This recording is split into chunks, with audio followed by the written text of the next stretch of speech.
നിങ്ങൾ എപ്പോഴെങ്കിലും ശ്രദ്ധിച്ചിട്ടുണ്ടോ? ചില സമയത്ത് എല്ലാവരും ലാഭത്തെക്കുറിച്ച് സംസാരിക്കും, എന്നാൽ മറ്റു ചില സമയത്ത് എല്ലാവരും നിരാശരായിരിക്കും. എന്തുകൊണ്ടാണ് ഇങ്ങനെ സംഭവിക്കുന്നത്? ഇതാണ് ബുൾ മാർക്കറ്റും ബിയർ മാർക്കറ്റും. ട്രേഡിങ്ങിൽ ഇറങ്ങുന്നതിന് മുമ്പ് ഇതിനെക്കുറിച്ച് നമ്മൾ അറിഞ്ഞിരിക്കണം. ഹലോ ഫ്രണ്ട്സ്, ബ്ലോക്ക് പൾസിലേക്ക് സ്വാഗതം. ഇന്ന് നമ്മൾ പഠിക്കാൻ പോകുന്നത് മാർക്കറ്റിലെ രണ്ട് അവസ്ഥകളെക്കുറിച്ചാണ്, ബുള്ളിഷും ബിയറിഷും.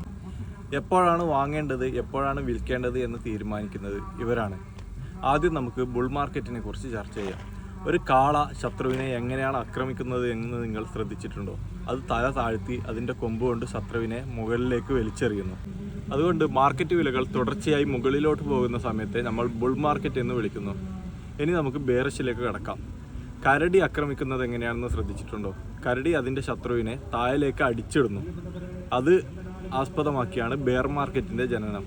അതുകൊണ്ട് മാർക്കറ്റ് വിലകൾ തുടർച്ചയായി താഴോട്ട് പോകുന്ന സമയത്തെ അല്ലെങ്കിൽ ഇടിയുന്ന സമയത്തെ നമ്മൾ ബിയർ മാർക്കറ്റ് എന്നും വിളിക്കുന്നു. ആളുകൾക്ക് ഈ സമയത്ത് പേടിയായിരിക്കും. അതുകൊണ്ട് നമ്മൾ എന്ത് ചെയ്യണം? സാധാരണ ബുദ്ധിയുള്ള നിക്ഷേപകർ ചെയ്യുന്നത് കരടി വരുമ്പോൾ വില കുറയുന്ന സമയത്ത് കോയിനുകൾ വാങ്ങി വെക്കുകയും പിന്നീട് ബുൾ മാർക്കറ്റ് വരുമ്പോൾ അത് വിറ്റ് ലാഭമെടുക്കുകയുമാണ്. പക്ഷേ പലരും ചെയ്യുന്നത് ഇതിന് നേരെ ഓപ്പോസിറ്റാണ്. അതാണ് പ്രശ്നം. ഇപ്പോൾ മാർക്കറ്റ് ഏതവസ്ഥയിലാണെന്ന് അറിയാമോ? കമൻറ്റ് ചെയ്യുക.